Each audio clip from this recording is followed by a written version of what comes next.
Playboy. Hey, what's up? You, Captain. Thanks for doing this, man. Yeah, no problem. This might be the most selfish podcast Zoom ever because there's so much I want to know on how you move and groove and do things. So I'm going to be selfish and ask a whole bunch of questions that I want answers to because I want to get better. So first one is, how you doing, man? It's 2021. We made it. So I have to be happy about that. Overall, I mean, just managing, stress and stuff like everybody else, and just keeping positive vibes going daily. The missus is good? Yeah, she's hanging in. She's always she's like Mona, man, like always staying busy, always working hard, keeping us in line, so yeah, she's doing well. That's the one thing I noticed, that you and I got a couple good ones. Oh yeah. Oh yeah. Yeah, I'd say we would not be the same for sure without them. It takes a strong woman to be by our side, or very an independent, strong woman that's there, that says no when she wants no, and yes, and it doesn't cater to us. Correct. Yeah, no, it's definitely important. I mean, Shri and I have been together for quite some time, and I think one of the many things that I appreciate is that she is her own person, and it is difficult for someone like myself who's been in limelight and had a lot of success to have a real companion, but someone that can be as selfless as she has been. She is definitely the definition of that. But also has impacted my life in ways of showing me that, hey, Phil, like these are things that can be reciprocated too, because as you know, a lot of bodybuilders, including myself, are very, very selfish, very self-driven, self-motivated, but can be very selfish with their time and our attention to things. And then, I will say that Shri has always reminded me that, hey, it ain't always about you, kid. It's I'm over here too, and that's what I truly believe is what a partner is. Which is a soulmate is someone that holds you accountable and is always willing to put their foot down and say, hey, these are the things that we had agreed upon, and I'm going to hold you to that. And then for me to not run away and point fingers, but to say, you know what, babe, you're absolutely right. Things have been really good. And that's probably why people see us together so much, is because she is my best friend. That's a great point you made, because I got a question then, because of the fact that when you get ready for the O, or you got something that you're locked down, like UFC fighters, actually, a lot of them will leave the home front and go and lock themselves down for 8 to 12 weeks, in a sense, for their fight.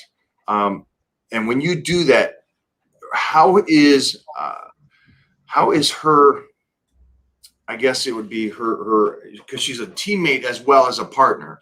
And there's that point where you go, okay, now it's game time. I got to get ready. It allows that time for you to do what you need to do. And then afterwards, is there a break where you're like, okay, now you did yours, now it's us? Right.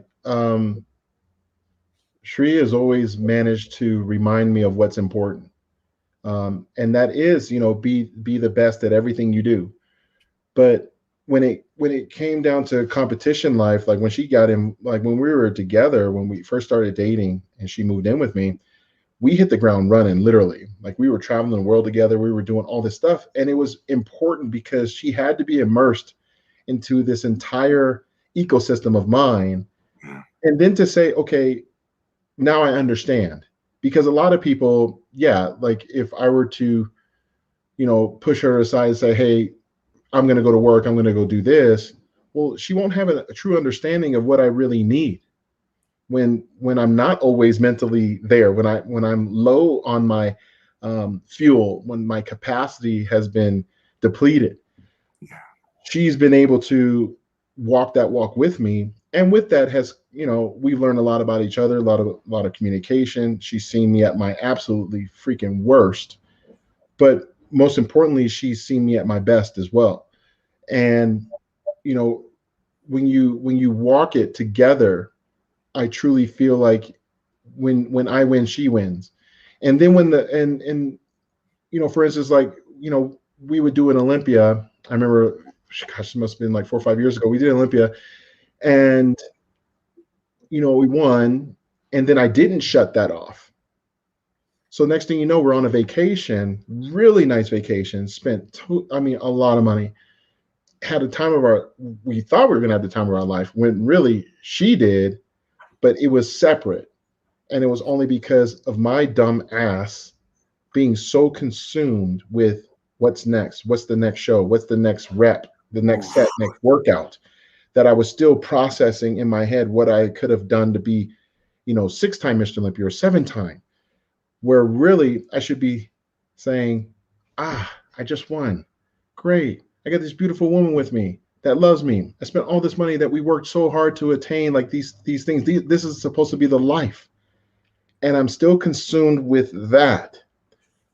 Wow, I'm a fucking idiot. And I ended up that same year having to redo the vacation 2 months later just to redeem myself as a spouse, like as a partner, to say, hey, look, babe, that's my bad. Right. Like I should have never done that. And that was you can learn lessons two ways, right? You can learn lessons inexpensively or expensively. I would say that was an expensive lesson to a degree. But overall, I mean, that's a part of the journey, is figuring out, you know, what makes you tick, having a partner who understands that and almost better than you and will call you out on it and bring you back. But then what keeps you there is for me to understand, again, the theme is, it ain't always about you, kid. You got to look at the other person and say, what value am I bringing into her life? And because that doesn't happen to always be with competing and, you know, the fame of being a Mr. Olympia champion. There is more to life than that.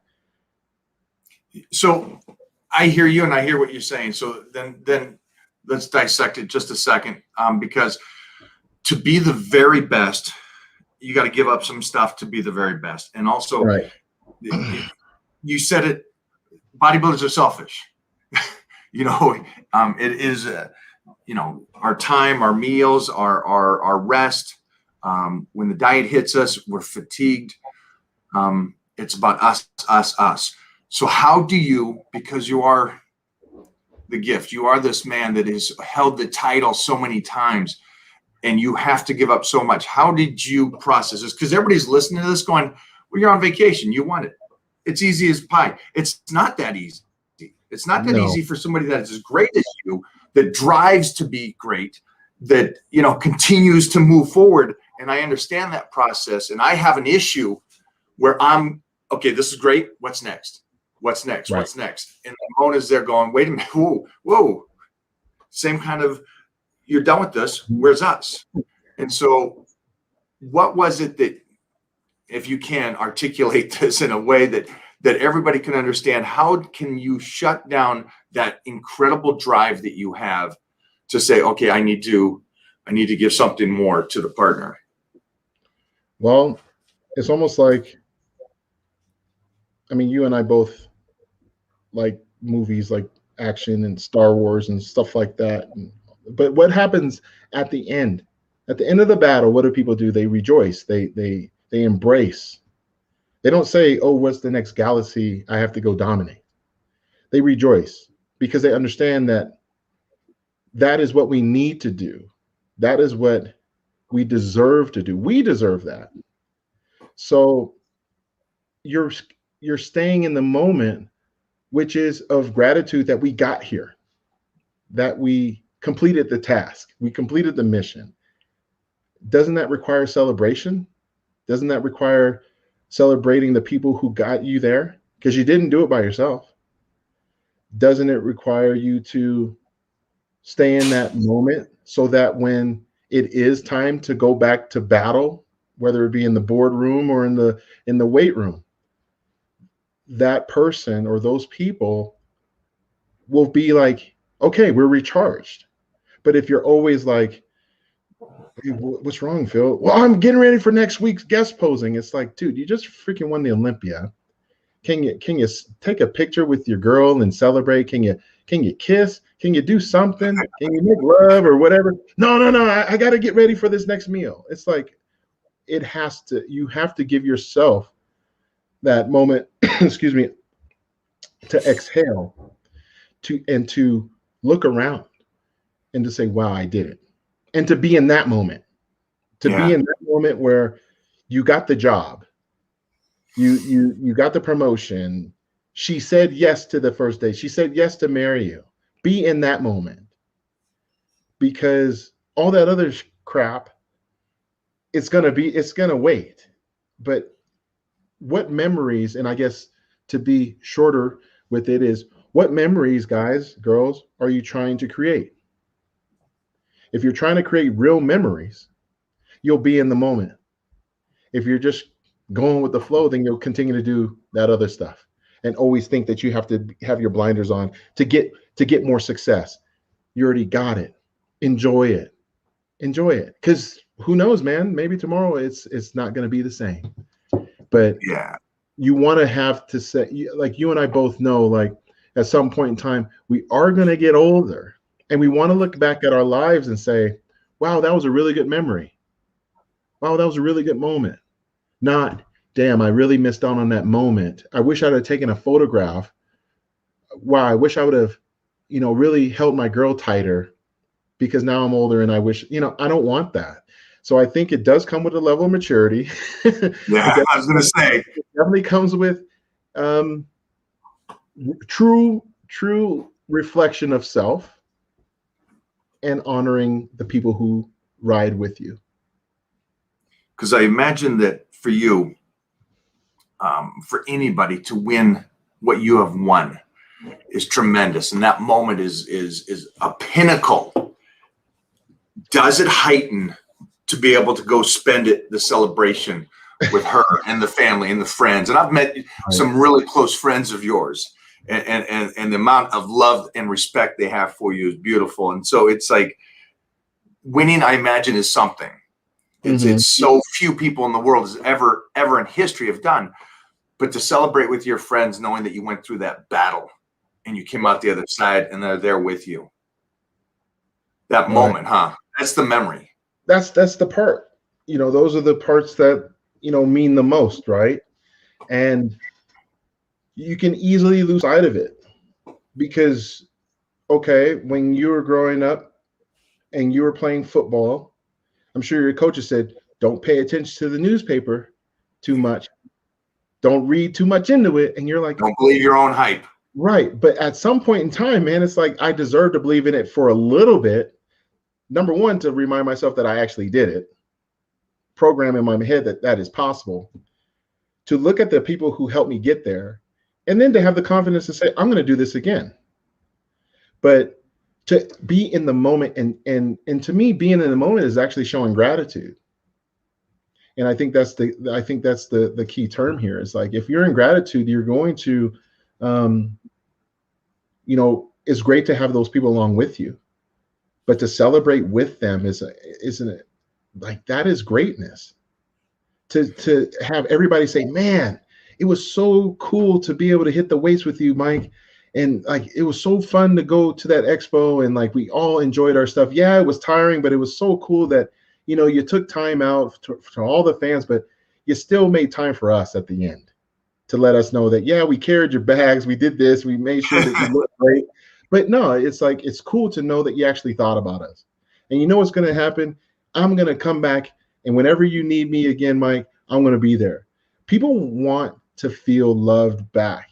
They have no problem with fanning your flames, including the people who you sleep next to. But if you don't live in a sense of gratitude, they're going to feel somewhat like, damn, dude, like, okay, I mean, I get it. You're great and everything, but she's like, is there any room for me? Like, where's my identity? Where's my victory? And it ain't always about you. So, I truly believe that it's important, especially in this world that we are living in, to be more in gratitude and to be able to thank other people, not just at the end, but during. I'll give you your roses, I'll give you your flowers, Mike, immediately. I'm not going to wait until you're 80 years old to give them to you. And that goes with the people who are in your closest inner circle. And that's something that I really admire seeing what you do, is that you work really hard, but yet I see the laughter and the togetherness of your inner circle. And I think it's really important that people understand that that is something that you created. You created that environment, your attitude, positive attitude, and you're always here to give inspiration back through your own perspective, experiences, etc. And that's why people want to be around that, because you're a magnet. It's like you're positive too, so people want to hang out. And this is the key to some other people I see in the industry. It's like, you attract the wrong energy, you're going to get it. So you have to be very mindful and realize, like, what are you truly putting out there? If you're being fake, you're going to attract fake stuff. Exactly. If you're being within gratitude and actually being able to say thank you to a lot of people, I think you're going to have a much more memorable experience in everything you do, even on the crappiest days. I don't have, top days. I have adversity, but I think when I'm able to take a step back and realize how far I've come, who I've been around, and being thankful for this experience, I, for some reason, tend to have a different smile on my face that says that the future is brighter. I got a question for you then, because you kind of led into it right there, and it's a good segue into this. The circle of friends, the people that you hang out with, not everybody gets your time. Not everybody gets a piece of you. You're at such a level now that it's interesting. It's a tough give and take. I want to be friends with everybody. I want to say hi to everybody, but I don't have that much energy. I don't have that much time, and I can't get back to everybody. So right. With that being said, how do you, so I can also do this for myself, how do you give your energy in the sense of, because you got so many fans that love you, that want to talk to you, that reach out to you, send DMs and emails, and there's so many ways to get a hold of somebody. How do you turn that off, and how do you go, okay, I talked to Mark Bell once, and he says sweat equity. If somebody's going to work with you or communicate with you, there's got to be some kind of sweat equity. It can't be just everybody. Is there something that you dissect and go, I'll give my attention to this place here, and then that's it, and then kind of shut myself down? Because I know it's a energy thing. Yeah. With everybody at an expo, I'll get to an expo fired up, but 3 hours later, I'm emotionally and physically drained by just meeting people, because you're giving out energy the whole time.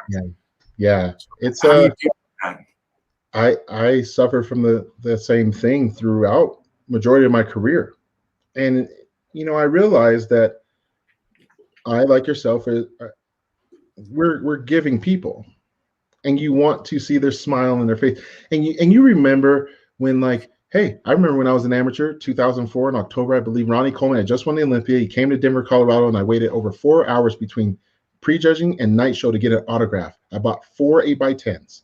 I still remember that. And I remember how I felt. I felt nervous. I felt like, oh my gosh, what am I going to say? I wasn't pro yet. And, I recall of times where, I've seen athletes not be so kind, and what that's done to some of my friends and in other sports and stuff. So I understand that. And, like, a simple example, me going to the Olympia, when we'd have the expo, the Meet the Olympians, I can only be there for like 90 minutes. Now, granted, that's not enough time to see 500 to 1,000 people that have lined up. So I'm really only going to be able to see the people that bought the VIP package, right? Because they're there an hour before everybody else. Because I don't think society understands. Not only are you taking time to go do this, you were dieted down. You just spent the last couple of months. So it's not like you're Joe Blow watching this going, what do you mean you don't have more time? You don't have, no, I know what it's like. Before the show. Depleted. And then on top of it, you got the stress of, I want to compete tomorrow. I want to do some battle, and my mind's here. And so I can't have fathom that stress that you're trying to do, and then you're still trying to take and meet your fans. So I think that's awesome. But and you do have the pressure of social media, because you do realize that even though you're in a heavy depleted state, if you give someone the wrong look, they can run with that and create a narrative that honestly can impact your image and also the way people see you to want to do business with you. So you have to remind yourself, okay, I'm not going to be fake. So what can I do? I can be there on time, make sure that I not be super long-winded with each and every person that does want your time. You know, you find a balance. There are going to be people that want to just buy stuff and take a picture and leave. There are going to be people that want to tell you their whole life story. So you do have those people like in your group that kind of keep the flow going. But what I will say is that people who have gone to that Meet the Olympians, they will remember that I will at some point have someone count to like 100 people, and that person stays in that line. Whoever's in the back behind that person, it eventually everybody gets pushed up to the front.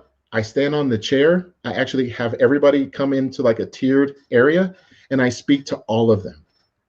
And I basically tell them, look, appreciate it. I'm sorry that I couldn't shake each and every one of your hands, take pictures with each and every one of you. You can video this if you like.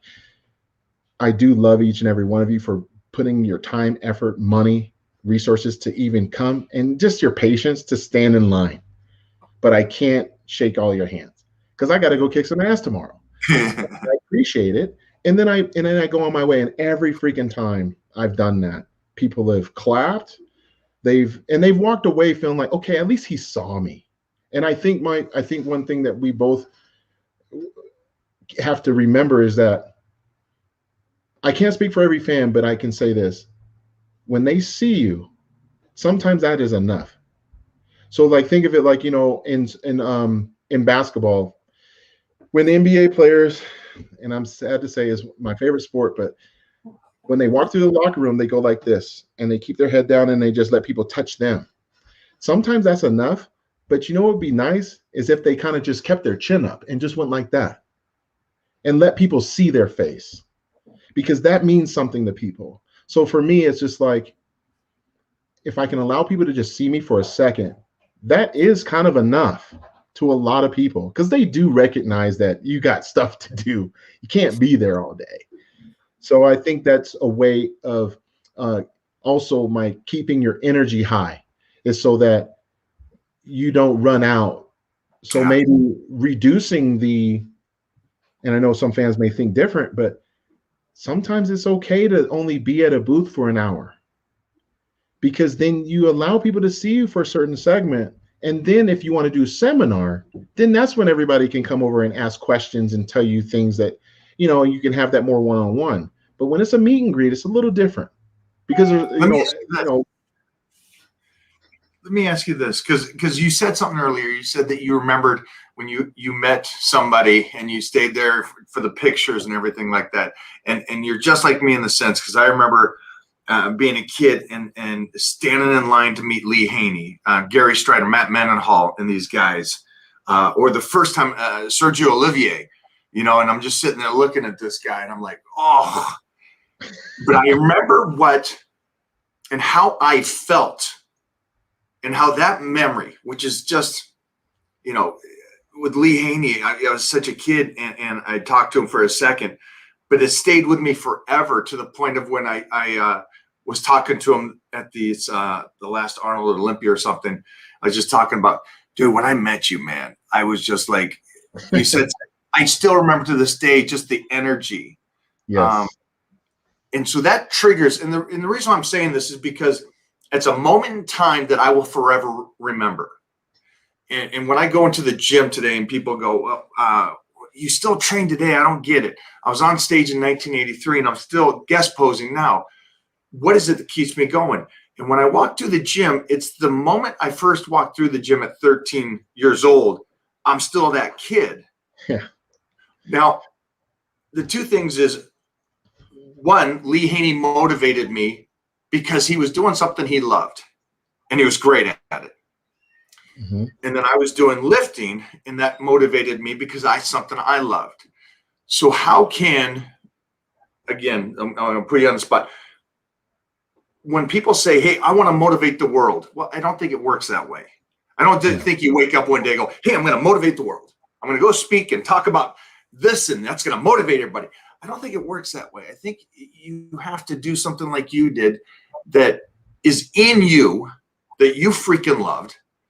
Mm-hmm. And then you experienced it on that battle of the road by yourself, in a sense. And then you accomplished it. And it's a path that you did, that you loved, that actually motivates people. It's not you just going, I'm going to motivate the world. That's what I'm doing. I got a social media page, and that's what, how can you talk to these kids and tell them you got to find something for yourself first? Yeah, that's, how do you talk to these kids? I think it's very difficult. But overall, you just have to figure out what your why in life is. Like, what is your why in everything you do? Why are you doing this? And if you say, well, I want to inspire everybody, well, do you realize that life is also about figuring out who the hell you is? Like, you have to figure yourself out, and you don't have it perfected. I can tell you from, I am 41 years young, and I don't have it mastered. And have I had a lot of success? Yeah, sure. To whose standard, but to my own, I'm like, man, I've got a lot to learn. And by those lessons of experiencing success, overcoming adversity, the word triumph comes to mind. I do think that you have greater wisdom into helping people, but I don't think that your goal should be like, well, I'm just going to inspire the world. It's like, you want to help the world. See, you can be inspiring people and not really helping. And what I mean by that is, are you really willing to give the time necessary to help everybody to really dive deep into things? Do you actually understand? And at 20 years old, you probably don't, the human psyche and what triggers them. You're not a psychologist. Like, you haven't studied the brain enough. You haven't gone through life enough to understand how to help everybody. But what you can do is find out what you're, figure out what you're good at, what you really like, and be freaking amazingly passionate about it. Be relentless about it. And then just bring people along with you. Just bring people along with you, because I don't have to say I'm an influencer or inspirational person by just bringing you in, letting you see. You'll figure it out for yourself, just like what we're sharing here. People will find value in it or not. But I think it's very difficult these days because of social media being like more important.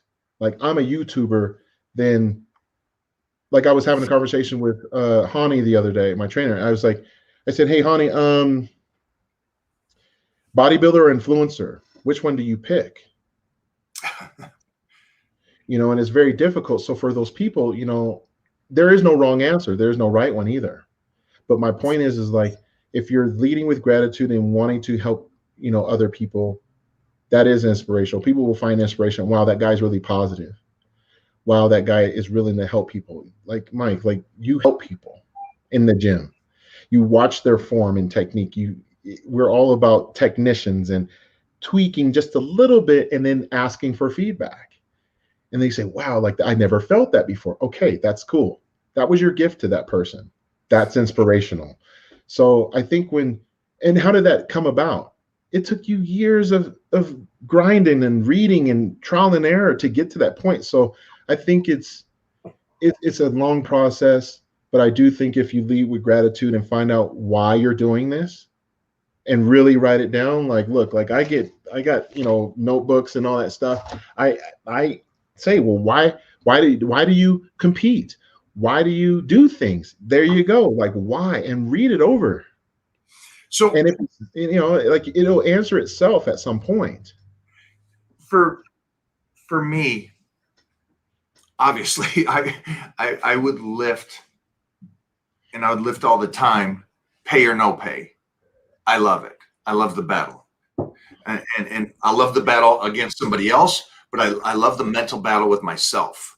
Right. And I try to talk to people and kids today, and the first thing they say is, "Well, I want to get the pro card, or I want to influence people. I want to be an influencer and stuff like that." And I said, if you're looking for a payback, you're not going to stay with it, Right? Because it doesn't happen quick. And I remember the first day I went into my acting class, and he says, "If you're here for money and fame, get out." And I think that's a brilliant statement, because I try to tell these kids that are going to compete, if you take first, you're going to be happy. If you take 15th, are you still going to be happy? Are you still going to be able to work towards your next goal? Are you going to, is that the start? The show, when you win the show, that's the start. Everything else is just labor in front of that. You win the show. Now the PR comes. So if you truly love it and don't expect anything back, I guess that would be the gratitude, going, I'm just glad I get to get up and do this. Absolutely. And for me, people say, well, what keeps you motivated? I got 2 arms and 2 legs at work, and I can lift a shitload, and I love the battle. So it's, why do you think I do it? But that's your why. See, you've already explained it. That's your why. Like, and I think we should ask people why. We should be more curious, like a child. Kids ask, why, mom? Why, dad? Why? They get obsessed with why. At some point in time, we stop asking ourselves and other people why. Why is drinking, 2 gallons of water good for me? Why is eating 5 times a day good for me? Why is training 2 hours a day under massive amounts of stress, good for me? Like, why is this? Why is it like? Why do I need this pro card? Why, why? And what is it going to do for me? And you have to figure out, okay, case in point, I did my first bodybuilding show, April 4th, 2003. Why did I get up there? Because my friends pushed me into doing it. And I was like, well, let's see. And then I get up there and I was like, holy smokes, this is pretty fun. That was my why. It was fun. And I realized that every time I got on stage, I experienced a level of anxiety. And I never liked public speaking growing up, even though I loved to talk in class, which is weird. But I conquered some fears as well, going from basketball to wearing basically nothing on stage in front of strangers, hitting poses. Whoa, I was able to conquer some things. So I was able to develop more self-confidence and love myself, because with bodybuilding, yeah, you love your muscles, but later on in life, why did I do it? Because I wanted to love myself. It was teaching me lessons when I got hit with levels of adversity. Why am I doing this? And it always came back to, because I freaking love it, man. When I was going through, I went through divorce, still won the Olympia. When I was at Dave Lieberman's show, and gosh, it was like yesterday, literally almost yesterday. Was it 6 years ago? Almost 6 years ago to the day. I was at Dave Lieberman's show, and my dad had passed. And I still had to go up there, do the posing, have the best routine though, and still go do what we do after the show, which is what? We go get cleaned up and we go do the VIP dinner and we shake everybody's hand, take pictures. Why did I continue to do that? Because I loved the sport. I love what it allowed me to do. It allowed me to also have the resources to visit my father before his death every week while I was living in Denver. He was living in Seattle. Bodybuilding allowed me those resources through my hard work. Why? Okay. And why would I go want to chat with people right after that happened? Because I know that my dad would want me to do that. And I would want people to recognize that I'm a real professional, because a real professional does those things. So the word why had to always come into mind. And, why would I start a business? Because I want to help people, because I want to be able to use my business degree. You know, like those are things that come into your head, but I think gets lost in the translation because we get so fixated on like you said, like money, gratification, validation from others, stuff like that. But and you'll wake up empty as hell inside because that why didn't mean shit. You were living for everybody else, and you know maybe you needed to do something else. Like your acting coach said, if you're here because of the money, you need to leave. If you're here because you enjoy the self exploration of being a thespian and this and that and learning new things, then yeah, you're in the right place because you're going to have that willingness to learn, no matter if you're getting paid or not. There's one of the biggest things in health and fitness is to appease these judges. And so with everybody that's coming into the sport now, it is all about, this is what the judges said I need to do. This is what the judges said I need to change. Mm-hmm. What would your best recommendation for them be? Would it be to, because I don't know if it's different than what my opinion is. I'm curious on what you would say to somebody who says, if this is what the 9 judges says that you need to be, then you need to be that. Go with that. I would think first and foremost, you got to be honest with yourself. You have to, sorry, my dog is running around. That's all right. But you got to be honest with yourself, and going into any prep, each person has a vision of what they want to look like. They already know what they currently look like. Okay. All right. So you want to know, okay, if I'm training and if I'm dieting and this and that, I'm putting myself in a position to look a certain way. You should already know whether you've made leaps and bounds throughout your prep just by from the first week to the last week of prep. If you haven't made much improvement, that's your guide right there. You should already know this, and you should be able to go back to that notebook that we got, figure out what the hell I did, and dissect, why did I eat this? Why did I train this way? Why did I take this supplement over this one? You know, everything you have to start with why before you start seeking, you know, even validation from a judge. Now, when they adjudicate you, they're basing that adjudication based on who you're standing next to. So it is kind of hard because that person, yeah, maybe just because you trained your legs, maybe that person trained them harder, or maybe they're just more genetically blessed than you in that area. That doesn't mean that you don't look at it and say, well, I'm no good. It just says, maybe I only have to be a 5% better in that area to stand next to them. Case in point, I remember, gosh, it was, you'll remember this. This was when I got second at the Arnold Classic in 2010. I didn't like that placing at all. I did not like it. I hated it. I still do, right? How did I get better instead of being bitter? Was look over the pictures, say, can I get better than that? It was a simple question. Can I get better than this? I didn't need to go up to, I remember going up to Weinberger and he was just like, the show could have went either way, Phil. I said, okay. And you could ask him. I wasn't like in tears. I wasn't furious. I wasn't anything. I was just like, okay. He was like, you good? I was like, yeah, I'm good. You know why I was good? Because I said to myself right away, I said, can you be better than this? Because this doesn't feel right.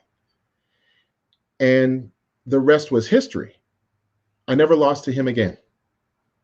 But if I would have not asked myself, can I get better than this? And will I do it to get better than this?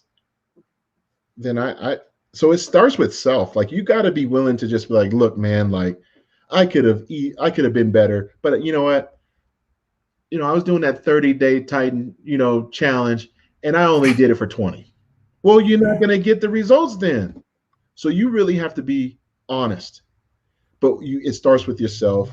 The judges, I mean, they see so many people, man. It's so hard for them. So they're just trying to give you a little something. But it's up to you to kind of look at those pictures and be like, am I satisfied? The answer should be no. If the answer is yes, then you're going to be satisfied whatever they give you as well. You have to be okay with that. I'm around these guys that are monsters out here, and they get these 300-pound guys, and They go, well, I got to do this, I got to do that. And I'm like, I see the mindset going to appease these judges, I have to do this. And I'm looking at him going, do you like your physique like this, or do you like it maybe at 270? And he goes, well, I like it at 270. And for me, I was lucky enough that I got to train and live my life for how I liked my body, instead of trying to appease somebody. And I thought that was a great gift that Joe Weeder gave me early on as a young kid when I was believing my own hype.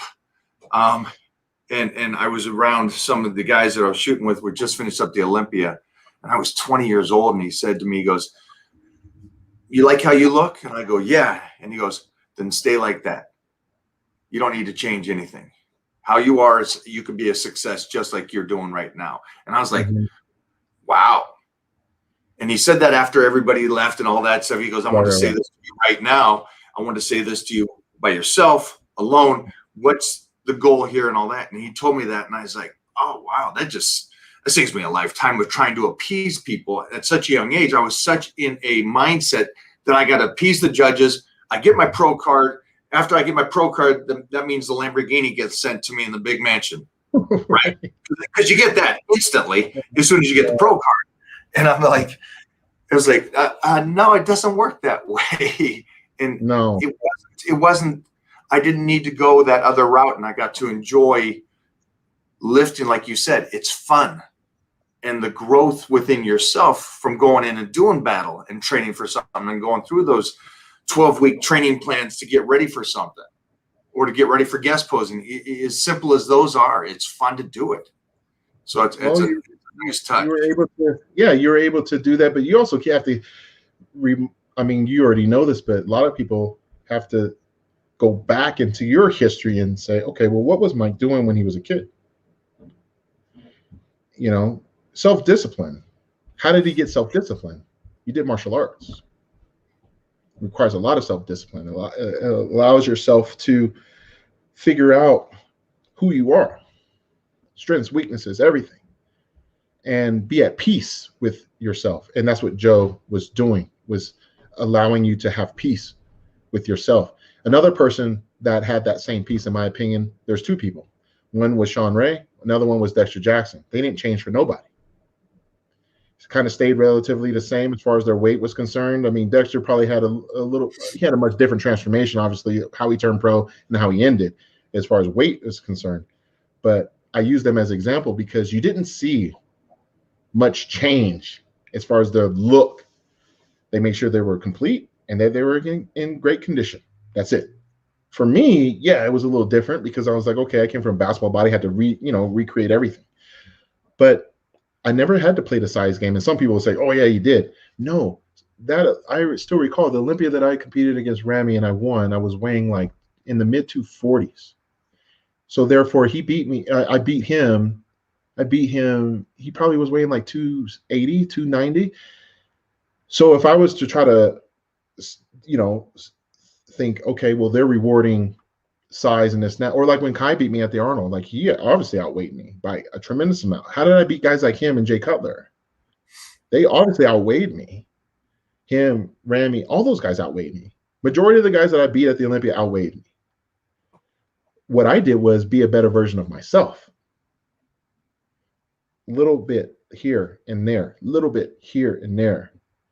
And ultimately, like Joe was telling you, and you've lived this through and through, you know who the hell you are, you love yourself, and you're not changing for nobody, because at the end of the day, you gotta love this life. And you're not gonna be something that you're not. And if you're being and think about all the new kids coming out feeling like they gotta be freaking ginormous, like you're saying. Yep. Are they really happy about that shit? We don't know. Maybe they're tricking themselves at feeling like that. I know. I actually do know. They don't. Yeah, they don't. Who wants to have to eat like that and do what they do? No, you're being limited. And what if it doesn't work? See, that's the crazy part. What if that doesn't work? Now you got to get bigger? Oh man, now you just ruined it. So it's definitely something where it is a hero's journey at the end of the day. Like, you really have to be in tune with what you want what you think you're gonna get, what the true return on investment is, and then you just go for it. And if it doesn't work, I mean, you sometimes have to say, damn, man, I probably shouldn't have done that. I came in too heavy. And maybe the judges don't even know, because here in the open class, there is no scale. I'm going to take this out of bodybuilding because you just said something. You said, oh, I messed up. I gave it all my gut for what they wanted, and I messed up, and now I just wasted that time. You just said something that I think is a metaphor for everybody. If you want to play the piano, if you truly want to play it, give it everything you got. If you want to do the acting or whatever job it is, or a business. But if you're doing it for you, I think truly, if you're doing it 100% for you and it doesn't work, at least you know you gave it everything you got for something that you believed in. Right. But if you give everything you got to appease other people and you still come up empty-handed, you know, the guy that wants to deadlift 1,000 pounds, well, does he want to do it for himself or does he want to do it for everybody else? Because, you know, I get 1,000 pounds is a cool freaking number. I love it. But you tear out your back and you're walking around all bent over for the rest of your life. It's like, okay, if I was doing it for me, I understood that process and I understand the risks I'm taking. But if I do it for everybody else and I injure myself, if I jump off the cliff with my motorcycle, it's such a, there's two folds to that. If you're giving everything for everybody else, you're not going to maintain it, or you're going to be bitter the rest of your life if you don't get there. You'll be bitter. You'll be bitter as hell. And you will have then looked at it as a waste of time, whether you have won titles or not, because you'll realize, damn, man, this whole time I did it but I did it for you. And they're gonna look at you and be like, but you should have been doing it. Like, literally, fans and friends and family will be like, you should have been doing this for yourself. You know, and that's the hard part, is that we're in a society now where, like, if you're competing in this sport, there is a level of your psyche that wants to have validation. Come on. I mean, there's a percentage that, yeah, you do. That's why you post, and you want to be validated for your hard work and how you look and this and that. But if that comes over, like if that's like way up here and what you want is down here, oh man, I hate to say it, man, but you're kind of developing some patterns that will potentially create some mental illness. Can we explain something to the people that are watching right now, these kids? Can we explain to them about fans? Yeah. Because I would like to do this, because I think, I don't want to take your whole day up, but there's such a depth to what you've been able to accomplish and do. First of all, you're a college basketball player. Yep. How tall are you? 5'0", but I used to say 5'0", but I'm 5'9.5". So you could slam. Not very tall, but I had a really good vertical leap back in the day, and could dunk and could run, do all the things I can't do now. but yeah, I was able to have some good fun. Mr. Olympia, numerous, crushing it. Mm-hmm. So you're famous. Everybody knows you. Everybody knows about you. Everybody I talk to looks up to you. Terry Crews talks about you. All my guys, Billy Gunn talks about you. All these people know you, and you're this iconic person. How fickle are fans? How much are they there one day and gone the next? How important is fame that it's there and gone the next? I think it's very difficult, because you don't know also why they're there. How do I describe it? Okay, so when I was first started competing, in the pros and stuff, obviously I came out guns blazing, acquired some fans. Then it got to be a lot. And then after you start winning a lot, you start getting hit with a lot of expectations from fans, because they do it in all sports. So your flavor of the month, to a degree. And what that does on a personal level, it could be devastating because you're like, wait a minute, I was just on the cover of Flex or MD, and now it's the next person that they're saying that is the future of. Remember, they used to have these articles that said the future, the future, the future, the future, Mr. O. I used to hate that. And then I realized, I'm like, dude, first of all, they're trying to sell a product. Now with fans, man, like they can love you all. See, I had to come to a realization that I don't own them. I don't own these fans. These are people that support me one day and they could be gone the next. What I should be more focused on is, are they supporting the sport that I love? And I've said it on numerous occasions.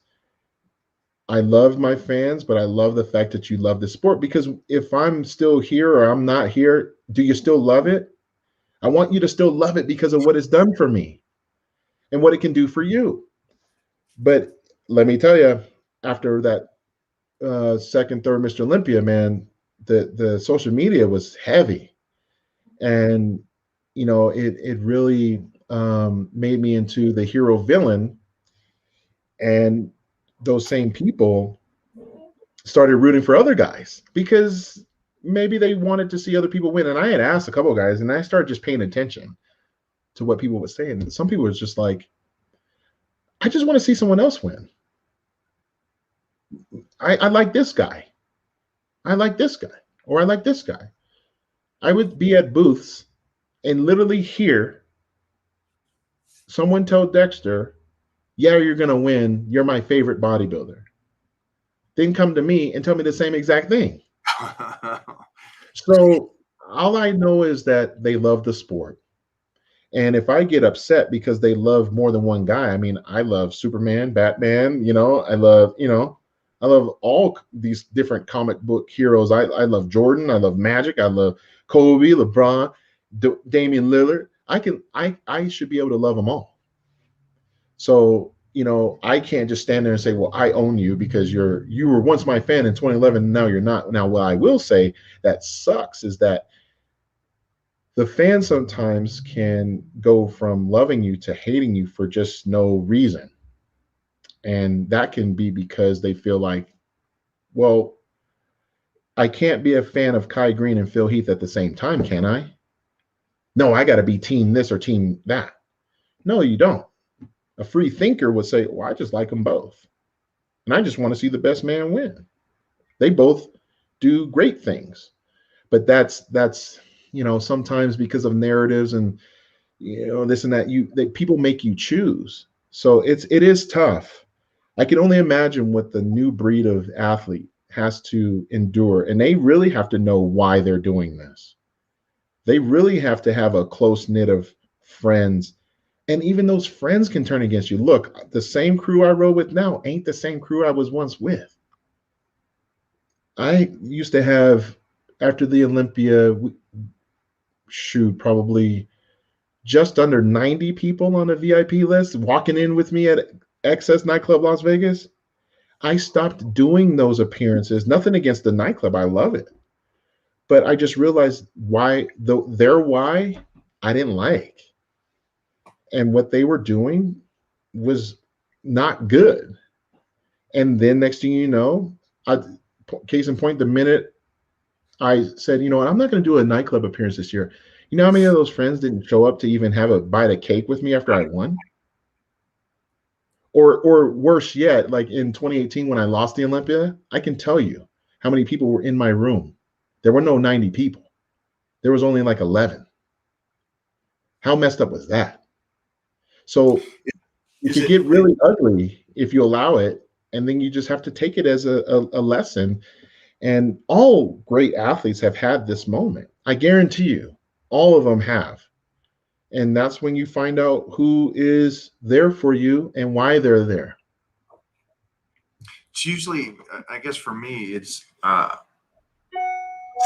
like for what Lee Haney did for me, or those moments. It was more than him being a bodybuilder. It was his intelligence of understanding the philosophy of weightlifting and the mechanics of it, and how he was as a human and how he carried himself.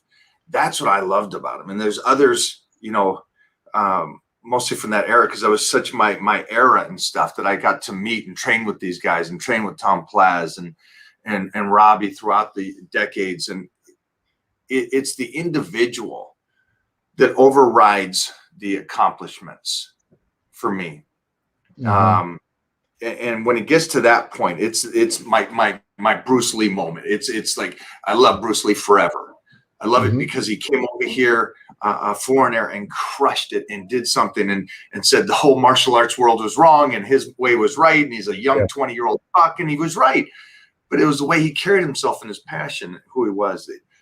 It's cool to see that transition. But one of the things that I notice is that when it's on the surface and they're only a fan of your accomplishment, you won this, that's why I like you.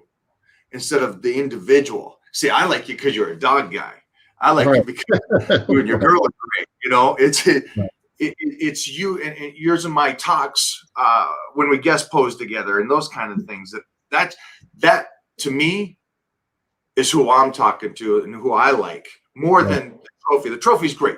The trophy's so few people in the world, but it's the human in those moments that I'll remember with you and talking to you and your character on that aspect that I think is awesome. And I hope that people out there today that are watching this and go, oh, it's cool. This is Phil, and it's the individual that you are, that I hope all these people today understand that you are a class act and you're a great guy and a great human. Well, I appreciate that. No, I truly do. And, it's always cool to, be around like-minded people, but like yourself, that, have awesome values. And I think that's what, I value the most. And, why do I have friends? I have friends that, we share a certain commonality with. The bodybuilding stuff is just a sugar on the top, right? That's just like, being a good person. You're always doing that. I mean, obviously you love animals, which that's great. You're a family guy. I love the fact that you've always been able to do different things. I still remember, gosh, this is dating us back. I still remember you hitting me up about how you were going to do that, try to break the world record for smashing through those windows. And I was like, I don't know how the hell he's going to do it, but he's going to do this. And I was like, how cool is it that someone hits me up and tells me this stuff, and he goes out there and just makes things happen. I said, I gotta align myself with these types, because, you're a go-getter, and that's what's influential to me. Obviously your relationship with Mona. I mean, I've known Mona for a long time. She's great. She's awesome. She's a genetic specimen. I don't know what planet she's come from. Probably where Wonder Woman come from. I mean, it's just like, we're just watching Wonder Woman the other day, and I'm like, yeah, that's pretty much Mona right there. Like, okay, all right, cool. But yeah, I think it's I think where I'm at now in my life is a place where I do want people to see me as a whole, right? And I appreciate our dialogue, because not many, I don't do a ton of, talks, interviews, etc. And maybe it's, I was trying to ask myself, why don't you do more of this stuff? And I'm like, probably because of the people who I don't align with, and because I don't want to be fake. But thank you for, allowing me this opportunity. And, there's a level of vulnerability that comes from my part, to let people in. But, I'm excited to, let more people know that fun-loving guy, love probably the same things that they love. That's why I probably met more people off of Twitter than Instagram, just because we talk about random stuff, music, games, cars, fashion, books, all kind of fun, cool stuff. But overall, we're all the same. Some of us just have bigger arms than the next. but overall, we just, want to live a good, blessed life. And any time we can lend a hand, a level of encouragement, while showing a lot of passion and toward our goals, is always important. I just, I'll tell you this real quick. When I would drive to the gym I used to always drive past the cemetery, and people used to ask, well, why share this? And I'm like, there's a reason because of it. Because I realized what my why was. And they're like, what? Like, what? Because you're going to die one day? I'm like, yes. But I used to drive over there and I used to see people. Some people mourning, obviously, some people celebrating. I mean, I've seen people with a whole band out there. Um, and I told myself, I said, Phil, like, you won't be at this particular site, but you will be somewhere one day. But what will that headstone mean to you? And on my worst days, I go to the gym, I'm like, Phil, like, you're building a legacy. You want your friends, your family to know that, like, man, when they pass that, they're like, man, he was a great bodybuilder, but man, let me tell you a story about Phil Heath. He was you know what I'm saying? Like, he was a great bodybuilder, but let me tell you a story about the time that he and I were just hanging out. We're just talking and just visiting with each other. We're playing with kids, and we're telling jokes and poking fun at each other. Let's talk about those things and those memories that we talked about an hour ago, right? Is that we created these memories, and it always put a smile on my face. And I just want people to remind themselves that, especially right now, it is the most imperative time to find out who the hell you are and how much you've overcome. Pat yourself on the back and say, I've overcome a lot, but I got a lot more to do. And if I stay in gratitude and I keep pushing forward, I'm not going to be fake about this. I'm going to be real with myself. I'm going to analyze these things, but I am going to be in the moment when that time comes to celebrate, because we do need a celebration. We need to do it while we're here, and always be in that moment. So then when it's time to go to work, we're like, yeah, I'll go to work. And then I can go play, then I can hang out and have fun while you're doing it, because we're not promised tomorrow, as you know. As everybody's listening to this, and I imagine there's tons of people here going, hey, I want to know about the training. I want to know what keeps you motivated. What's your diet like? I hope there's going to be a portion of you that get it, that the last hour that we've been talking is about that. And everything that we just talked about is a metaphor why we train so hard and why we do what we do, so we can have the moments. It isn't about the title as much as it is the drive and passion we have for driving by the graves, the grave sites and stuff, and that keeping you relevant and in the front of your mind of, I need to keep pushing, I need to keep driving. It's me not being able to read and write as a kid and getting teased and getting fights every day. It's that stuff that keeps us motivated and fighting for what we can do.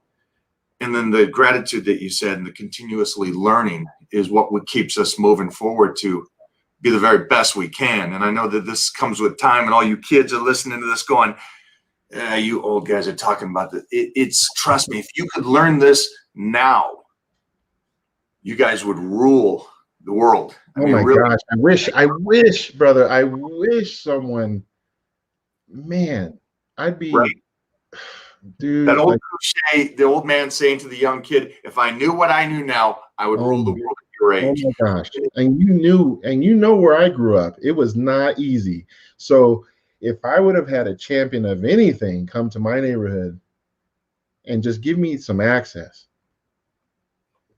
I would have not only been, well, I mean, look, I turned out pretty good, but a lot of other people would have too. Yeah, but a lot of other guys and girls would have probably been impacted positively as well. We have so much to offer, and I think that's the beauty of getting older, is that you can go into a form not just of working on yourself and becoming great at what your craft is, but having that ability to give back. Contribution is key. My contribution to the sport, my contribution to the world, comes from all of the things that I've gone through. And yeah, for all the kids, it's like you have to be firm in your beliefs. You have to really look around, play life with your eyes, and see, are these people aligned with what I believe in? Are they doing right, or are they doing wrong? Why am I feeling so compelled to hang out with this crowd over this crowd? Why am I compelled to hang out with any crowd? Am I trying to blend in or stand out? And why? And then enjoying it and just learning. And I think if people lead with more love and appreciation, the gratitude, but to really go after it on your worst day. And Thank you. I'm owning this, and I'm owning this word, this phrase, live life like leg day. Oh, Okay? Because if someone says, "Hey Mike, what are we training tomorrow?" Arms. Oh, great, I'll see you at 6 a.m. Okay, so Friday, what are we training today? Legs. Oh man. can't Yeah, make. so I gotta take my kids to school, I gotta do this, I gotta do this. You gotta reframe those patterns. You gotta change that mindset and say, you know what, even on the worst day, I'm willing to show up and make it my best day. You can lead with that, man. Like, you're gonna be better than probably 90% of the people that you're around because you're willing to go the extra step. You're just gonna go through it. I 100% echo that. It is, the champions are made on the worst days, not on the great days. No. The days that you're down, the days that you somebody passes and you got to continue forward and you grieve within yourself. Those are the days. So I agree. Celebrate life, man. Celebrate life as much as you can, and enjoy, and to work hard and to play it smart and to have some fun. Thanks for doing this today, my man. No problem, man. No, this was great. I haven't done this in quite some time, and I think we should do it again another time. Gosh, with everything going on. Get your girl and my girl on here too, so we can Yeah, teach couples and how to work together. And oh man, yeah, they're going to get together and tell jokes about us. That's what you're going to do. Yeah, absolutely. Those two, I love it. Yeah, for sure. But much love, my man. Shout out to all the fans out there. Thank you for watching. Thanks for having me on, Mike. Truly appreciate it. I appreciate it. I'm going to bug you again, though. Yep. Go ahead. Thanks, champ. All right, brother.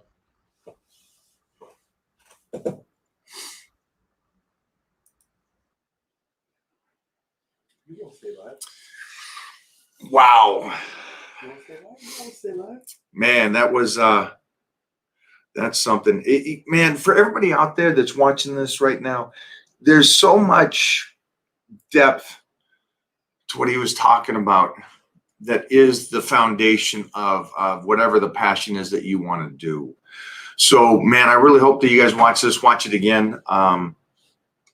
Go over there and give him a props on him taking time out of his schedule, because he doesn't do this. He doesn't do a lot of Zooms and podcasts and stuff like that. He is a private individual and should be. He's a great guy, and I've known him for forever. But it's just it's cool to see the passion with him, and also the one of the big things is like drives to the gym, and what he does to keep his mind in the game is such a big thing.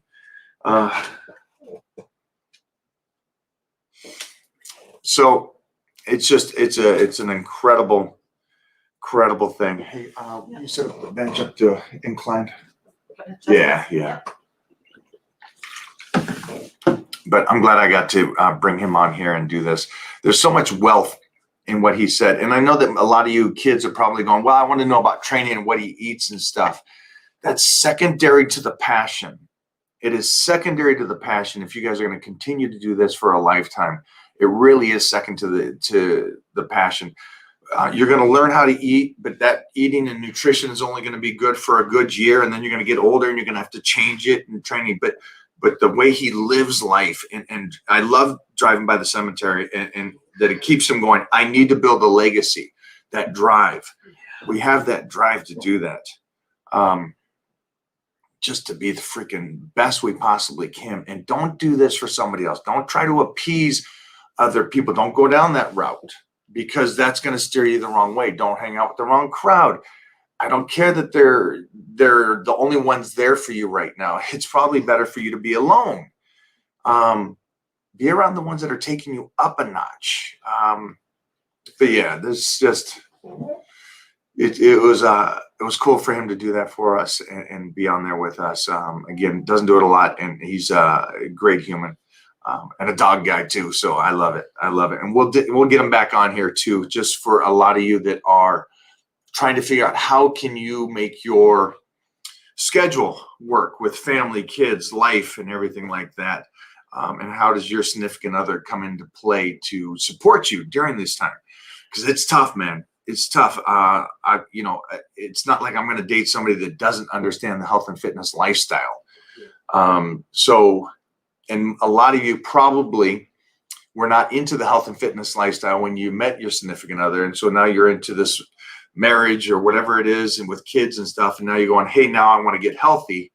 And you're trying to figure it out where your significant other is not into it. So we'll kind of go into that at another time. Let me know what you guys want to see. What do you want to see next? Anything like that. But I think let's just sit on this one, enjoy this, and that he took his time today to talk to us. All right. Jeffrey, get your water. 3 more days to the purge. Get your water in. All right, I gotta bust out of here. This will be put up on YouTube. It's already up on YouTube. Is it on my Twitch account? It's already up on Serge did that. Serge ain't do shit. You want to know who did it? You want to know who did it? This guy right here. That guy right there. He did it. He did it. Yeah. All right, guys. Have a great day today. I'll see you later. Oh, hey, one final note. Already ended it. No, Did you notice that he had a notebook? We have notebooks. We have notebooks. I know this is something maybe somebody told you to do. It's something I've done my whole life. Get your notebook, take down your notes, take down your workouts. We saw the notebook upstairs. Oh, they did. They saw I started a notebook when I was a youngster, and we're going to turn that in so you guys can see how I trained at 11, 12, 13 years old and how I took notes at that time and what programs I was doing. So that's it. That's it, dog. Hey, what do you guys think of this? It's a new shirt. Pretty clean. Pretty clean. See you guys. All right, Serge, get in there. Serge, we're going live now. Serge, go in there. Whoa, Serge, the real conversation. I already ended it. Already ended it, dog. Just kidding. Serge, get in there. Serge, get in there. Listen to that notebook. Huh.